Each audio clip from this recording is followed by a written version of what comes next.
Eu não tenho nenhum medo, pode fazer o que quiser. Quero saber o que falta para que algum senador se manifeste.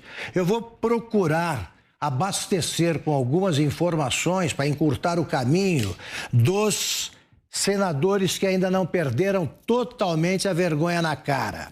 O que fez o ministro Alexandre de Moraes o enquadra em vários crimes. Violação de uma cláusula pétrea da Constituição. Não se pode tocar na liberdade de expressão. Atentado ao Estado Democrático de Direito, que ele acusa os outros de praticarem incessantemente. Prevaricação e advocacia administrativa. Não me venham os senadores dizer que não há maioria para aprovar o impeachment. Eu quero ouvir a voz de quem não silencia, a voz de quem silencia, induzido pelo medo. Pelo medo. Os jornais, esses perderam a vergonha e não é por medo que eles se calam. É porque, como mostrou a jornalista que acaba de pedir a imprensa, os jornais querem que acabe a opinião divergente. Eles têm uma verdade oficial que querem impor ao país. Os democratas, que somos nós, temos de reagir agora vigorosamente. Olá, aqui é Carla Zambelli, deputada federal por São Paulo. Saiu há pouco o relatório das Forças Armadas. E você deve estar se perguntando, afinal de contas, o que é esse relatório? O que ele diz? O que a gente deve fazer? Bom, eu estou longe do Brasil, então tem muita coisa que talvez eu não tenha certeza. Mas a sensação que me dá, auditora como sou, é que aquele relatório nos diz duas coisas. Para você auditar algo, ou você tem que ter informação central que gera todo o restante da informação, ou você tem que ter comparação. Uma informação para comparar com a outra. Nesse caso, as Forças Armadas não tinham nenhuma coisa nem outra. Primeiro porque ela não tem com o que comparar. A gente não tem o voto impresso. Então, os boletins de urna, as informações que existem dentro dos softwares do TSE, que inclusive sofreram algum tipo de alteração, essas informações não têm comparação com outras, porque nós não temos o voto impresso para comparar. E por outro lado, a gente não tem o código-fonte, que é o código que dá acesso a toda a programação que existe dentro da urna. Essa informação foi solicitada pelas Forças Armadas desde muito antes da eleição, quando foi formada aquela comissão da transparência, lembra? Pois é, eu também oficiei as Forças Armadas e oficiei o TSE, solicitando esse código-fonte, e nunca foi verificado nada disso. A questão é que cada pessoa que fala sobre esse assunto, independente de qual tonalidade ele usa, seja para perguntar, seja para questionar, seja para aferir, seja até para cutucar, ela é automaticamente calada. Mas no Brasil e no Pacto de São José da Costa Rica, diz o seguinte, que uma lei, ela precisa existir para ser cumprida. Nossa, Carla, mas isso é óbvio, não é? Não, não é tão óbvio. A lei da censura, por exemplo, ela existe no Brasil? Não, nunca existiu. Mas hoje nós temos 10 deputados silenciados. Eu sou uma delas. E não posso fazer nenhum outro tipo de rede social até a diplomação do Lula. Bom, isso é um outro caso. Mas fato é que eles estão censurando as pessoas sem nenhum processo legal, sem nenhum devido processo legal, sem nenhum crime e sem nenhuma lei que ampare isso. E isso vai estar na nossa denúncia lá na terça-feira, na próxima terça-feira, lá na Comissão Interamericana de Direitos Humanos.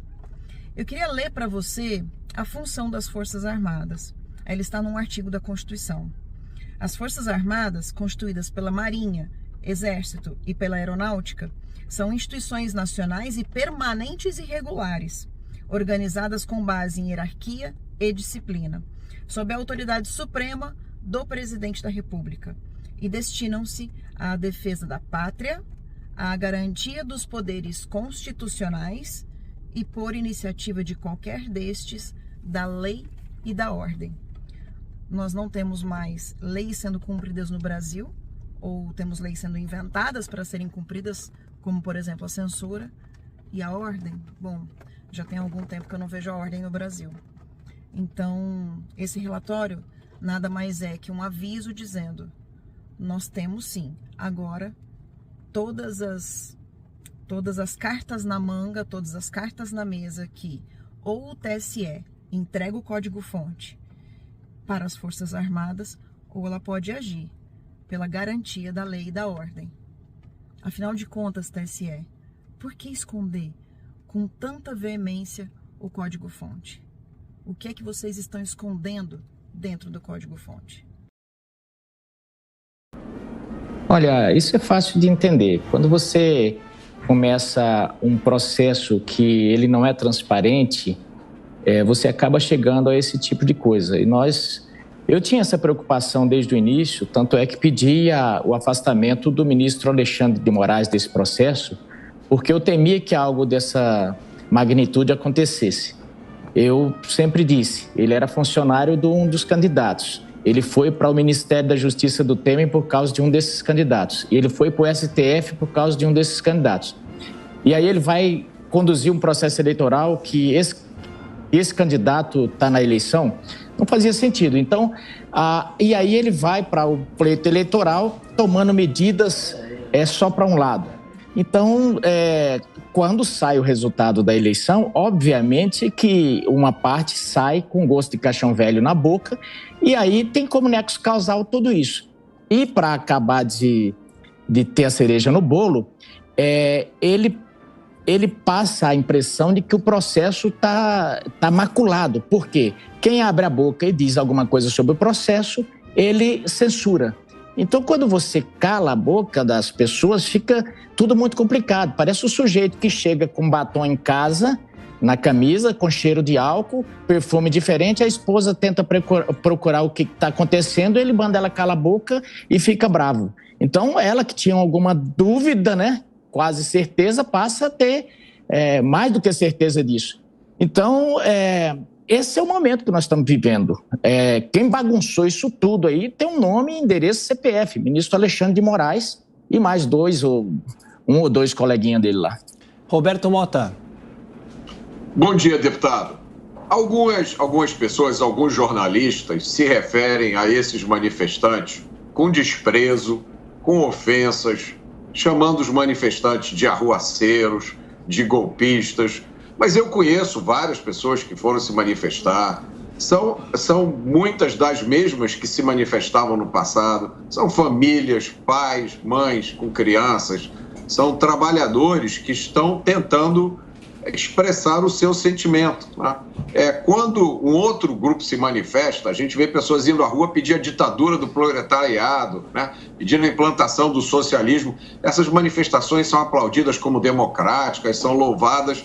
Agora, quando as pessoas vão pedir de volta a liberdade, elas recebem de quem deveria apresentar a verdade, elas recebem ofensas. Como é que o senhor vê essa situação? Olha, o Mão Santa dizia que o PT, quando não está mentindo, está roubando, quando está roubando, está mentindo. E é a pura verdade. Isso meio que contamina também um pouco da militância, principalmente na questão da mentira. O que nós vemos é que a América Latina está toda contaminada. Você veja que na Nicarágua tem até uma lei agora para que quem falar qualquer mentira, quer dizer, mentira do ponto de vista do Daniel Ortega, ele vai preso imediatamente. Aqui no Brasil está caminhando muito próximo disso. Então, o pensamento contrário aqui, ele está proibido. Nós estamos muito perto daquele pensamento do livro 1984, do George Orwell, né? O que a gente sente é que essas pessoas, elas não têm nada de democrática, elas têm a democracia são elas, democracia é o Lula e o pensamento delas. Se você for contra elas, ou se você pensar diferente, você está contra a democracia e o Estado de Direito. Então, por que essas pessoas todas estão aí? Porque elas estão sabendo que, a partir de agora, o comércio delas, a partir de agora, a vida delas está em total perigo. Nada mais tem segurança, não tem segurança jurídica mais para nada. E então elas estão aí no último, vamos dizer assim, no último espasmo, no desespero, porque não sabem o que vai acontecer com a vida delas. Então, seria, pelo menos, num sentido de humanitário dessas pessoas, entender que é normal que as pessoas protestem. Agora, o interessante é que esse mesmo fato aconteceu quando o Bolsonaro foi eleito e tudo normal, né? Principalmente para essa militância do jornalismo brasileiro. Amanda? Deputado, bom dia. Eu estava aqui pensando, primeiro o senhor falou do ministro Alexandre de Moraes, ele é egresso do Ministério Público, ele não tem nada de petista, ele foi ministro da Justiça de Michel Temer, que aliás assumiu depois que a ex-presidente Dilma sofreu o impeachment, depois ele foi nomeado pelo Michel Temer para o Supremo Tribunal Federal, então sinceramente eu não vejo nenhum laço do Alexandre de Moraes ao petismo. Quando o senhor falou do processo eleitoral com algum tipo de mácula, a única sinalização de algum tipo de mácula que a gente tem é um relatório apócrifo apresentado numa live por um cara da Argentina que lidera um movimento de direita e é próximo ao Eduardo Bolsonaro, filho do presidente da República. Se tem alguma mácula no processo eleitoral, eu queria saber cadê o presidente do seu partido, Valdemar Costa Neto, que fez das tripas coração para tentar eleger Bolsonaro? Cadê o Ciro Nogueira, o Fábio Faria, o Arthur Lira? Por que eles não estão se insurgindo contra essa possível mácula? E quando o senhor se refere a um último espasmo das pessoas que estão nas ruas, dos manifestantes, esse último espasmo significa exatamente o quê? Pedir intervenção federal, pedir ajuda às Forças Armadas? Existe algum estabelecimento na nossa Constituição, no nosso ordenamento jurídico que preveja isso?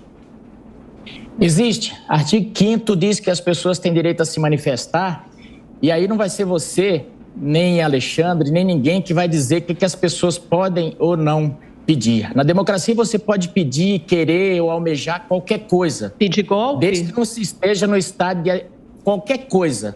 Desde que você não esteja no estado de exceção, como agora, em que vocês ditam o que as pessoas devem querer ou não. Vocês colocaram na cabeça... Colocaram não, importaram isso na cabeça, da cabeça dos ditadores da Venezuela, da Nicarágua, e querem implantar aqui o que nós devemos falar ou não falar. Vocês agora são detentores da verdade e querem ditar o que as pessoas devem dizer ou não dizer. Outra coisa, Amanda, você como uma boa militante petista, torce bem o que eu disse. Jornalista, eu não falei deputado, que ele era... Jornalista, não tem ninguém aqui que é militante petista. É jornalismo, petista. É outra então, vamos coisa. Lá. Talvez o senhor esteja familiarizado. Vamos lá. Eu não disse que ele é ligado ao Lula. Você veja bem que o Alckmin é candidato, ele é candidato sim, ele foi candidato sim, e o Alexandre de Moraes sempre foi ou secretário do Alckmin ou alguma coisa do Alckmin, e ele foi sim para o Ministério da Justiça por causa do Alckmin, e ele foi para o Ministério, para o STF por causa do PSDB. Então, ponto. Ele não tinha isenção alguma para manejar esse pleito. Então, isso aí. E outra, as pessoas, Amanda, a menos que você tenha um viés totalmente totalitário, as pessoas têm direito de se manifestar, e a menos que tenha realmente essa Constituição nossa não vale para nada, como realmente alguns ministros não estão acompanhando ela, não estão obedecendo ela em nada. Mas o artigo 5º deveria valer. As pessoas podem se manifestar, as pessoas podem ter esse direito de ir às ruas. E o povo pode pedir o que quiser, independente do quanto escandalizado vocês fiquem. Vocês não ficam escandalizados, por exemplo, quando uma turba entra na esplanada dos ministérios, quebra tudo, toca fogo, arromba as portas do Congresso e ocupa a mesa. Vocês não ficaram nem um pouquinho vermelho com isso. Isso não era nada contra a democracia.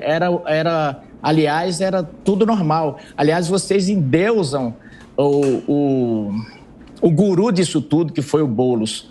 Então, por que não tratar da mesma forma o outro lado? Simplesmente por um ranço político, por uma militância. Desculpe eu falar.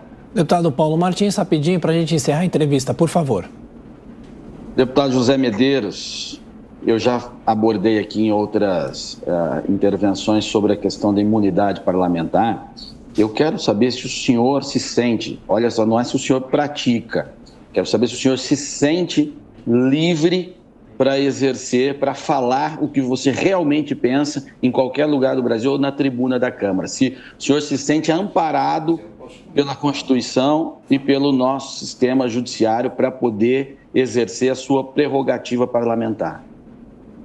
Olha, eu até falo, mas minha esposa e filhos vivem no desespero aqui, sabendo em que momento que eu serei preso ou que momento que minhas redes serão tiradas do ar. Então, eu vivo em constante desespero aqui em casa. Então, isso é um absurdo que a gente, num país que se diz livre, a gente possa viver numa tensão dessa aqui. Eu vou falar e sempre falarei.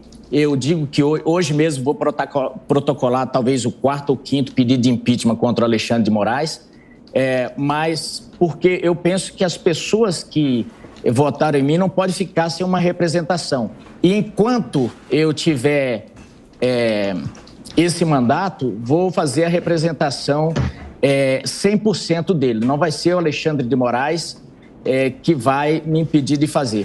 Mas eu sei que talvez seja por pouco tempo, porque a legitimidade que a maioria, e eles dominam os meios de informação, a Amanda é uma dessas representantes, talvez uma das melhores e mais competentes dela, mas eles dominam os meios de informação e a verdade que fica é a deles. E vão demonizando todos esses que se contrapõem, e a tendência é que daqui a uns dias ou cassem esses mandatos ou vá prendendo um por um.